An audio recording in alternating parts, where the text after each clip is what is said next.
All right, welcome everybody around the world. Welcome to all my subscribers. Sorry, just turned off the fan. Got a short but very interesting educational video for everybody here today that is quite inspiring and some great evidence for the legitimacy of Jesus. So the Turin Shroud has often been heralded by skeptics as a fraud. It did exist in ancient times, I believe in the medieval ages, around after the year 1000, and it was passed around and touted as the burial cloth that was wrapped around Jesus when he was buried, which he was also resurrected in. So originally, of course, it was believed to be real, but then, in recent times with historical investigation into it and scientific investigation into it, of course, most scientists are atheists, and no scientist would want to ever give credence towards religion or Jesus. So the skeptics of the modern era using our modern sciences have denounced it as fake for a very long time. They did carbon dating on it and alleged that the carbon dating proved it was from the 1400s. So it wasn't from the time of Jesus. I've heard somebody else say other carbon dating puts it 200 years off of Jesus, so closer to the time of Jesus, but still not the right time. But we don't need to fuss over silliness like that because we have hardcore proof here that it is miraculous and got to be authentic artifact. So the one striking thing that stands out, and I'll get into the title of the video very soon, the one thing that stands out about the Turin Shroud is the image that's on it. That's the key thing. Okay, normally when you wrap people in cloth, their images don't get emblazoned on the cloth. Okay, I've heard scientific analysis of this saying that the only way for this image to be represented on the cloth like that is if there is a huge burst of light or electromagnetic energy, some type of electromagnetic radiation that somehow emanated from the body and burned an image, so to speak, into the cloth.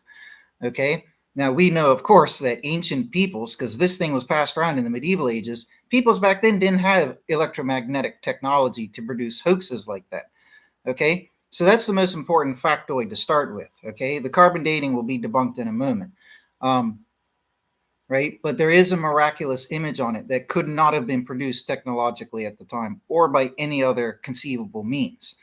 Okay, now next, the carbon dating fiasco. Okay, recent studies have shown, and common sense also applied, which is mentioned in the studies, is that this cloth was passed around different regions and churches and peoples for centuries, over 1,000 years, 2,000 years if it's real.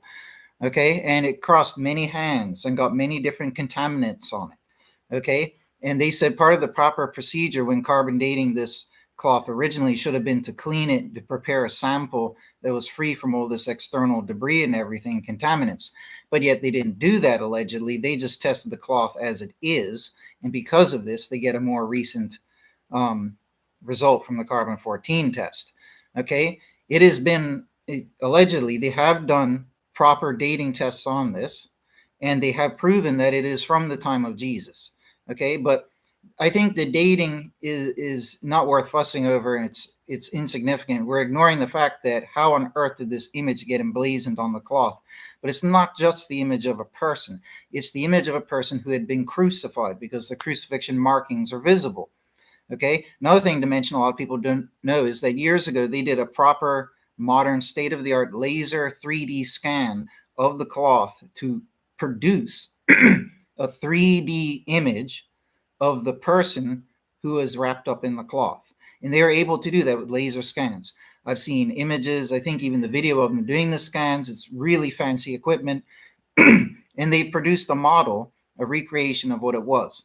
So if it was Jesus, then we have a recreation of what Jesus actually looked like. But the most important thing is that the Turin Shroud and the model all prove that all the wounds that the Bible says Jesus received are present.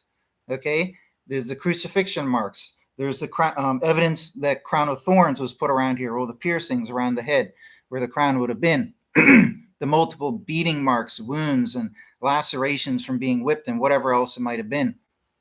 He was covered in wounds. So it's not just a person who electromagnetically, impossibly emblazoned their image on the cloth. It's not just that, but it's a person who fits the injury description of Jesus. okay, which goes in hand with the story that he was beaten, whipped, crucified, and then wrapped up in this cloth and was buried and then resurrected. When he resurrected, or when he died and left the world at some point, I think the Bible may even record this, but I know it did happen when he was transfigured and at different points, but he emitted light, okay? So if Jesus was to be taken up, ascend away, or be taken by God, or at the point of his resurrection, whether it was coming or going, either one, if there was this big expansion of light, light is electromagnetic energy. So if light flared up from his body, that would have been scientifically what emblazoned the image on the cloth. But anyways, right, we can't ignore the miraculous image to start with. But the wounds, okay? Now you ask yourself, who else at the time of Jesus, because dating has put it to the correct time of Jesus, who else at the time of Jesus was treated the same way in terms of injuries as Jesus and crucified and wrapped up in a cloth at the same time as him? Now, lots of people were crucified, not lots, but they did crucify people back then in Rome, okay? But not all those people received crowns of thorns and this and that there, and were from the time period of Jesus. There was only one person who went through all of that, and it was Jesus. And if you want to be a super skeptic, well, then just throw in the miraculous image emblazoned on it. Nobody else went through that. It could only be Jesus. That's common sense. But back to the title of this video here, right? So we have oh, and the blood. So it wasn't just that they found wounds. There's traces of blood, remnants of blood on the cloth. So these were real wounds, and it confirms that he was wounded in those places that the Bible records. Okay? And, you know, they've done studies on analyzing the blood marks and this and that there, and it's proven to be from the tests and analysis that they do that it's real blood. They do all sorts of fancy different type of tests. I doubt there's actual dried blood on it. It's probably like imprinted into the cloth, and they have to do certain type of ion tests or some fancy chemistry stuff. But nonetheless, it's pretty assured, I think, or maybe even ascertained that it is blood. Now, at the end of the day, like my title says, there was one of the scientists, and like I said, most of them are atheists. There was an atheist scientist named David Rolfe. I believe he's from the UK. He was an atheist, and he wanted to debunk the Turin Shroud as a fraud. He did tests on it, but from all of his tests, okay, I think he might have done like x-ray scans and different things. He was so convinced at the end of his testing that this had to be the real deal that he converted to Christianity. Okay? Now that says a lot, because atheists are probably the last people on earth who would ever convert to Christianity. And here we have an atheist scientist, they're the most hardcore atheist, trying to debunk it, but yet is so overwhelmed by the evidence for its authenticity that he converts to the religion of the guy that was wrapped up in the cloth. Okay? So that just says it all, right? He was the scientist, he did the tests, and he said that there's no way, right? It had to be miraculous for all of these imprints and the markings and the blood and the residues and everything to be on the cloth. And he's offered a challenge, I think possibly a $1 million reward to anybody who could recreate the Turin Shroud, faking it, and leave all those imprints and the blood type traces, whatever they were. Okay, because he's so convinced the only way it could occur is by miracle.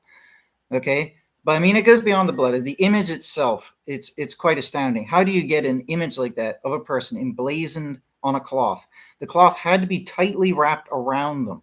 There's no way. I mean, this is 1,000, 2,000 years ago. They did not possess a type of even primitive technology, fire or anything, whereby they could make a body, a dead body or a body, emanate, or a statue, anything, emanate light and electromagnetic radiation to the point where it could emblazon such an image on it that would also be so well preserved. It would require so much hoaxing on the behalf of the ancient peoples who allegedly made it. Okay, so I think all reason and logic shows that it had to be real. Okay, and if this is real, then it is astounding evidence for Jesus, because such things have not occurred to anybody else on the planet. None of the pharaohs, I mean, we have all those mummies, none of the pharaohs emblazoned their electromagnetic image onto their sarcophagi. You know what I mean? That never happened. The Peruvian and Incan mummies, do you see light radiation imprinting their physical image on the cave walls or wherever else they might be found? You know what I mean? It doesn't happen. It hasn't happened anywhere else. So that is astounding evidence that Jesus was the real deal. Okay? Not saying Jesus was God, because I don't believe that he was God, but that he was real. He was the Son of God who came here, guided by God. God was with him. God was spiritually within him and everything. Okay, so, but anyways, there you go. That's a short video for today. I got to get going. So God bless you all, folks. Thanks for stopping by. I got to run, so I'll read the live chat afterwards. Yeah, that's basically what David was saying. It's not a paint or a stain. Oh, really? Pollen and dust from the city of Damascus? Yeah, that's what I had heard, that it contains real human blood. I didn't have a study to cite to at this moment.